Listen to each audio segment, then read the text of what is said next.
Hi, you're watching Tea O'Clock, specially brought to you by ZASA magazine in collaboration with Latitude 15 Degrees and The Other Side. My name is Tahila Chimpwembe of Authentically Tea, and I'm your host. Today we have Clique Viral.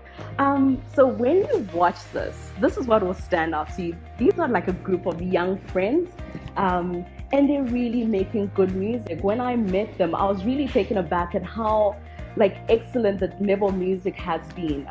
What I liked about them and the message they were trying to share is they just want to be authentic to who they are. So they tried that whole thing of let's follow the crowd, and that didn't work. And it's when they decided to be unique and stay true to their voice and their background and the people they represent, that success hit. So for me, that was one thing that really stood out. Make sure you watch this. It's a pretty interesting and engaging video.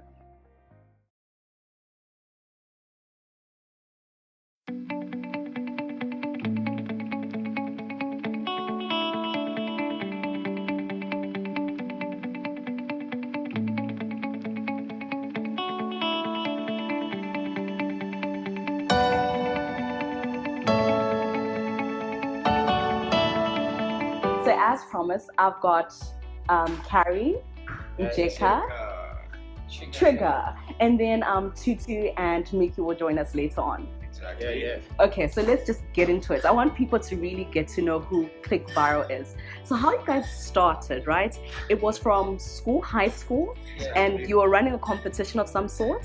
And I see. You're up to date with the I'm up to date. I had to do my research. Yeah, so you guys, it was a competition. There were two separate groups, correct? There were two separate groups. And from there, you guys, it was like a rival sort of thing. Not that there was rivalry, but you guys were competing against each other. We actually met on the rival status, so to say. Okay, so you kind of based on a rival status. Okay. And then from there, you guys did your performances, you competed against each other. And what do you know? You actually find people actually telling you, listen, you guys are so good, collaborate. Correct. I did my research. So we really want to get to know you guys a lot. So we're starting from there. Now, what made you say, listen, we're doing something in high school. We're actually going to make this a career. We're going to take this up and do this for the season of our lives. Maybe you want to do this forever or this specific season of our lives. Actually, I would say when we started doing music, it was back in 2012. 2012. When we came together as a group. And so that's when you guys finished school. Nah. You were still in school. You see, young people are really doing big things already. Yes. Yeah, but I would say by that time it was just we were very fascinated of being famous. Okay. Being rich, getting the cool girls, being in school, you know what I mean? Yeah, but as we grew older, as you know, the positive response people were giving to our songs.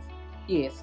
Somebody told us, you know, you need to take your career seriously. Yeah. It's not about fame. It's not about women. It's about you. It's a gift. Yeah. And you know, it's not everyone who's destined to have a job. Sure. Exactly. Not really a job, I say a white collar job. Yes. And for us, we take music. I love how you qualified that. Yes. Yes. Yeah. Okay, so there are two important things that you brought out there. With the first one, you spoke about how at first the motive was to be famous. The motive was fame, right? So Martin Luther King, he says something like this. He said, not everyone can be famous, but everyone can be great, because he says greatness comes through service. I think, is that what actually happened with you guys? Did you now start realizing that as you were doing your music, you were touching lives, you were being an answer to certain people, even if it means putting a smile on their face? So that's how your motive basically shifted to being kind of like, on the surface, and then it got deeper, right? Do you know what's ironic? The thing that pushed us into the right direction was actually having no money. Okay. I would say. He's taking. No, but that's what we want. We really want to get personal. Yes. We also wanted to dress like everybody. Okay. Else. Yes. You know, the A1s. You know, the you want to be swagged out. And be cool. You know, Trigger still seems like he's swagged out. Dressed out in driving expensive cars and videos and stuff. But, you know, we couldn't afford that lifestyle. You know, music's very expensive. you have to pay for studio time. You have to. You do. Yeah. You have to pay for videos just to put out a good video. But your guys' videos are amazing. Thank you so much. Your videos are amazing. Yes. Yeah, we had to buy anything, expensive clothes, but we couldn't manage that lifestyle. So being broke, I would say I'll commend being broke as the thing that brought us here. It nurtured you. Yeah, but you know what? One of my things, right? One of my favorite saying that it's okay to start small. So let's not be pretentious, right? So let's start where we are, but let's not remain there. And the vision's not to remain there because you guys are doing big things. So in the other one, I know we'll definitely get back to the white collar job sort of thing that you spoke about. But now talking about like exposure, you guys are in a competition right now. Right? Correct. You guys, competition is your thing. So hopefully another collaboration will come from this. So what is this competition? It's actually a Valentine's Day true. Valentine's Day true, okay? Yeah, exactly. It's not only exclusive to Zambia but also other African countries. Yeah, so from Zambia, they recognized us to be brand ambassadors. Oh wow. We were picked to be in the campaign, so you actually get a chance to travel. If you vote for us, you actually get a chance to travel with us in South Africa. You go to Johannesburg or where? In Johannesburg, at the Boiler Room Forum. Okay, so you guys are one of 3, right? Ambassadors. So how are you preparing for that? And how are you trying to get people to vote for you? Because I want to vote for you. I want to see you there. Exactly. I think the actions speak first of all. Yeah. Your work has to be up to standard. But the simple way, just follow us on social media. Clique_viral, that's Instagram. Clique viral everywhere. Okay. We have all the links there. Yeah. So let's talk about your music. And you spoke about your brand and your work, right? I was listening to Oprah. Sorry, I quote lots of people because I love listening, right, and learning. So, and she says, for her, she didn't even know she was a brand at the time. People were telling her, listen, you're a brand. And she wasn't, she's like, no, I'm just Oprah, right? And she said it's because she kept making sure that whatever she did was executed excellently. Do you think that's how you guys even got to be part of this competition? And how do you ensure that your work is really excellent? Because when I spoke about your videos, I wasn't just trying to, puff you up or gas you up. I watched them. They're amazing. The song is so authentic. Like, just the sound is very distinct. So let's talk about your work. Let's talk about the excellence in which you execute your work and how you fuse like that African touch, because it's African at its core, but it's still very urban and very young and very fresh, very relatable. So it's not something that I'll be like, no, that's just for my grandfather. Exactly. Yes, my grandfather and I can actually dance to that. So tell me about your work. By the time trap music was really popping. Oh, trap music, yes, the days of trap music. not disrespect to the trappers, I really love trap music. You respect every form of art, let's just say that. So that's on the record. Our new song is trap, actually. Okay, yeah. I would say when trap music was really popping, the swag, the dapping and everything. Any music that was coming out in that era was going under the bridge. So we looked at that and told ourselves, no, we don't want to be in that folder. We don't want to be in that bracket. We don't want to do it whatever. Okay, so people, it was a 15 minutes of fame. However many seconds of fame, basically. Okay, one hit wonders. And you didn't want to be a one hit wonder. Okay, so what did you do? So we created a record. It's called Ku Kalale. Yes. Actually. Yes. Can I join the group? No, joking. So when we dropped Ku Kalale, actually Ku Kalale was an experimental project. It was?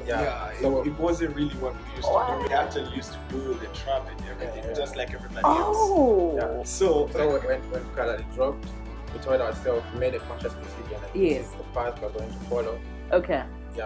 And from there on, I would say the response that people just say yes to people said yes. But do you know why people said yes? Because you guys were being true to yourselves. I always say, like, there's no greater way for someone to see if you're being authentic or you're being pretentious than a screen. People can tell, like, I'm making this up, I'm trying to be someone else, I'm putting up a persona, right? Yeah. So when you guys put that up on screen, people could relate. It's so beautiful. You guys do it. I love how you guys do it in your specific settings. You can really see that this is where they're doing it from. Yeah. They're representative of who we are as a people. You guys are really taking, like, I wish there was an African flag, but you're taking this African flag and you're just like basically showcasing it to the world. Trigger, you've been very quiet. I thought so too. You also thought so, right? Yeah. Is he usually quiet? I hope Okay, before he steps in. But Trigger needs to talk. Before, yes? Yeah, I would say, I just want to put up one point. People have been asking us why it takes so long to drop music. Okay. The whole 2016 only had one record, Ku Kalale. The whole lot of 2017 only had one record. Maternity. Yeah. I love your music. Thank you so much. So for that reason, I would say to all our followers, our fans and everybody, I would say art takes time to create. Art takes time to create. If you go to Mercedes or iPhone and tell them to create a phone for you, they're not going to produce your phone within a day. Love. It will take time because they value their content. Yes. They set themselves to a higher standard. Love that. That any mistake or quantity will discredit all their catalog. Yes. Exactly. Same thing with us. Yeah, so you want to make sure that quality is sustained all the time. The message. And the message. So it's quality in the message. Yeah. You have to put out something that's timeless. People don't even know Ku Kalale was dropped in 2016. Yes. They think it's brand new because of the video and the sound is so authentic. It's so real, it's so authentic, and the quality, that's what I really like. I love how you likened it to other brands, and funny enough, you likened it to really high class brands because you guys, you set the pace, and it's all about what's the first impression that you guys are putting out there. So Trigger, you and I. Carrie spoke about white collar jobs. That's how your family so. Even back in high school, it was never the type to talk. So he's a Michael Jackson type, because Michael Jackson's like very quiet, and he's like, he's got, his little soft thing, and then when he hits the stage, it's just fire. So Trigger, so as I was saying, the white collar jobs, right? You decided you're not going to take this up in this season of your life, right? You can take it up in, depending, I don't know what your thoughts are on it, right? Personally. So you decided, you know what, in this season of my life, I'm going to be with Clique Viral. Why did you do that? Now, what I love about it already is there's this influx of unemployment in society, but everybody thinks that, I call it the African dream. You must get a job, and your job must either be an economist, a lawyer, and nobody's saying you guys can even have qualifications of being a lawyer, being a doctor, whichever way. But how were you able to brave it out and literally go against status quo and say, listen, I have this love for it. It's not just it's not just one of these basic things that I can sing. I really have a passion for it, and I want to showcase it to my world. When was that deciding moment for you personally? It was during high school. It was during high school? Yes. Even before the time we met with the guys. Okay. Yeah, I would this is sing at some gigs, and people would be like, yo, you're talented and everything. So when we came up with the group, things just popped out. Things just popped out. Now, how did you tell? Because I'm being real, right? How do you tell your parents that, listen, I want to take up? You don't tell them. You don't tell them. Exactly. You don't tell them. You do it. Okay. Not really in Zambia, but everywhere you go in Africa. Parents will never understand. So you don't tell them. You just start doing it, and they get with the program. And then they get on with it, right? Especially actually, you fight with them because they'll be telling you, what are you writing in your book? Writing music. No. School. Hey, why are you going studio? No, school. I don't know what it is with these African parents, but it's not many at the times that they do not support. They're lame. They take the white collar job to be actually the thing, but not everybody can be a doctor. Not everybody can be a presenter like you. Not everybody can be a journalist. We all have to fight and follow our dreams. Exactly. So let me tell you something. You spoke about like the African parents. So let me tell you what I think. Okay. Society has basically dictated how we think, and it's really driven some of our motives. I feel like lots of our parents would have been singers, they would have been different things, but because society did dictate that, they weren't so much in a position to like say no to the status quo. So they've done what they could do, and really education really was a huge driving force. It still is, right? So I'm a huge cheerleader of education. But now you find that we're in a society where everybody's educated, right? Everybody has degrees, and now so many people are fighting for that one position in that institution. There's so many applications for that one institution, and they're kind of worried because before, when they also grew up, apart from the exceptions, of course, most people who took up music were not as successful. So their heart is coming from a good place, but it's also from a place of fear. So like how you're saying, they're caught up to it. So you have to, with action, prove them wrong, in love, and be like, I can actually make you proud. But at the same time, I'm not trying to just make you proud, I'm trying to be true to who I am. Because I don't know if you've ever been in a position where you know that this is what you're supposed to do, but you're hindered from it. Did you guys ever have that struggle? Or immediately was like, no, music, no, I'm not going to argue with anyone, I'm doing music? Or it took like an internal battle? I would say it's an internal battle. It was an internal battle. It was an internal, actually even spiritual, because parents always have this thing, hey, if you become a musician and artist, that thing is... So they were scared that you guys were going to sway from your morals and your values? Because the first thing you say, I'm an artist, the first thing what that comes to mind is you're a drunkard, you want to join the court, you want to join any sorts of bad force. That's what they relate us to. I wonder why it's like that though. So is it that way you guys are in the industry? Is it that way? Oh, it's easy to be swayed towards that direction, but how do you keep your heads afloat? How do you maintain a sound status, and how do you not follow the masses? Because everybody stereotypes. They'll think that that's all people do. All they ever do is basically, it's just social. They know there's no work that goes into it. Yeah, first of all, this is a God-given talent. It's God-given. Exactly. So probably in everything that we do first, we have to put God first and actually ask for direction. Which way should we go? And He always leads us like that.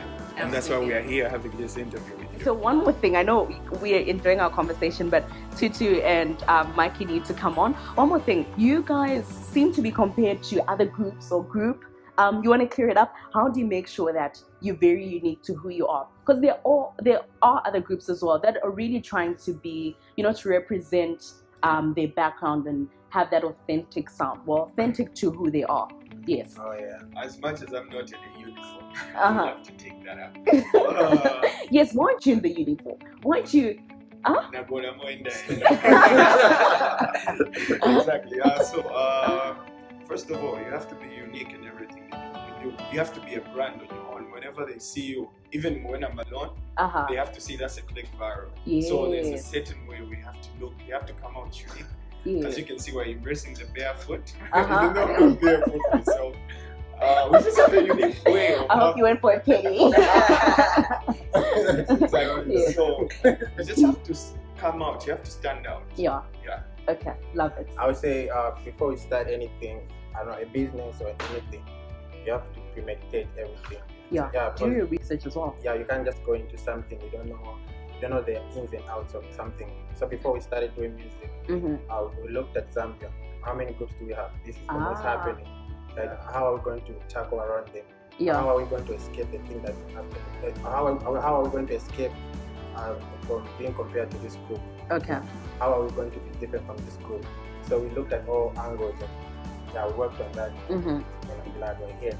I'm so glad you're here, and I'm glad you're here and sit with me. Accepted us if we took the same route as the other guys. Because the first time we dropped our first project, people were like, no, you sound like who and sound like who? You're one of your this, one of your this. Like, oh, what but do you mean? People will always talk. If you're making an impact, people will talk. So let them talk, and our work will basically vindicate us and vindicate our intentions, right? So at the end of the day, let's get this clear, people will always talk. The more they talk, free promo. Exactly. So that's beautiful. So the more they talk, free promo. Yeah. Okay, thank you so much, guys. Let me have Tutu and Mikey on set. Yes? Oh, so soon. All right, thanks, guys. Thank you. Light, camera, action. All right, let's go. Nenzoona ngati ndimwe muzateka kashina niliyena langizapo ukawaya from the vertical sunga beringana naine akayevela you standing next to Makishi lekani wachita bilankulenkani na birichete bimbukisha kakale ngana ya nichila ya yanu komatulo tumozi. That was amazing. So beautiful. I was saying, how do we start the sets? And then you guys like, no, let's take this up. I've got this. Yeah.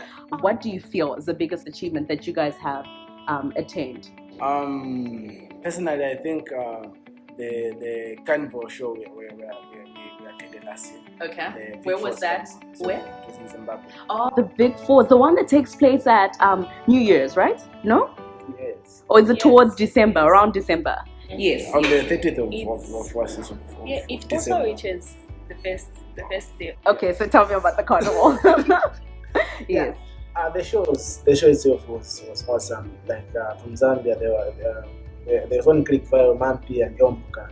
Oh wow! Yeah. And Aspen are coming. Yes. It was so amazing. What was amazing about it? Was it the performing? Was it the fact that you're only 3 people representing the country? Was it the interactions between the audience? What made it? Or was it just like the general reception? What made it so amazing? The experience was great. The experience. I mean, starting from the preparations, just like preparing ourselves, like the performance, the treatment, the VIP treatment. The VVVIP. You have to qualify that. VIP is not enough apparently. No, the VIP treatment. Even the audience was awesome. Yes. Felt like I was home. Like the thing I'm performing, like the response, the positive response of the audience, felt like I was just home, just performing for my family and everything like that. And people were amazed with our performance. Like, you guys should come back here. You guys should come back here. I'm like, oh yeah. Are you trying to pull a Zim accent? I see you. Do you think always having to like retract and sit back and go back to the drawing board, does it basically make you not get carried away with the fame or the excitement? Because you can really be carried away, and you said that you're a humble group, like humility is part of like your core values. Do you think that really helps whenever you sit back and you're like, listen guys, this is what we want to achieve, let's not get carried away by any buzz? Like when you sit back, you look at the situation, you draw back the ideas, and you sit like, okay, last time I did this, I went this way. Okay. Now let me sit back and look, so that I should surpass what I did. Yes. Yeah. So it's very important actually to sit back and you think, you plan. Yeah. And you're in competition with yourself, right? Yeah. So how are you guys going to make sure that you beat the success of yesterday? So yes, you've done so well previously, but how are you going to make sure that Clique Viral in 5 years' time is better than Clique Viral today? And how do you guys envision yourself in the next 5 years? If you were to listen to the songs we did, like let me just say 2012, 2013, 14, and the songs we're doing now, you can see the difference. Definitely. Yeah. Because like we work against ourselves, like we compete against the project. Yes. We do a project, then like how are we going to beat this project? I love that. We do a video, how are we going to beat this video? Yes. So like it helps us a lot. Like what am I trying to say? Like after working, if you can see even after working, like you compare Ku Kalale and maternity video. Yes. You can see the difference. And the upgrade, the script writing and everything. So that will really helps us a lot. Okay. So one more request from you guys. I see you collaborate so many people in your videos. Why haven't you called me before? I can dance, I can't dance, but I can pretend to be part. I can even be seated on the chair. So your next video, will you call me up? Most definitely. So he's spoken for the group, or we need to call a vote for this. They can't even vote for this one. This one's decided, right? So you've spoken. Just dance when you can. No, I can't. I'll try, but I'll just I dance with my hands. Even if they vote, if they don't vote, in our next video. I'm welcome, right? Thank you so much, guys, for your time. I really appreciate it. Any closing thoughts? Just want to say people should look out for our next project. Okay. I can't just drop in song. The audio is right there. The video is dropping. Probably in the next 2 weeks. Yeah. Next 2 weeks, but everything is already done. Just waiting for the editor to do his job, so that the video can be ready, so that you can see if you want to surpass maternity. You're definitely going to do it. Yeah. Guys, it's been a wonderful time having you. Thank you so much, Clique Viral. One more thing, yes. You should vote, yes. So where do they go to vote? Just search for Clique Viral. Instagram is Clique_viral. Clique_viral. Yes. That's Instagram. Okay. Then all social media networks. Let me say Facebook, Twitter. It's just Clique Viral. It's just Clique Viral. So you can follow us. You see all the links there. Actually, we're also nominated to other awards which are coming next month. So people should really just be engaged with your Facebook page. Do you guys engage back with your audience? Very much. You do? Very I much. see it's very interactive. Even when you guys do lives, even when you guys are just having something like lunch, and you really make an effort, right? Yeah. So you said Instagram is Clique_viral. For Facebook and Twitter, it's just Clique Viral. And then the name of the song that they should watch out for? Makanda. So watch out for Makanda. It's dropping soon. It's been a pleasure, guys.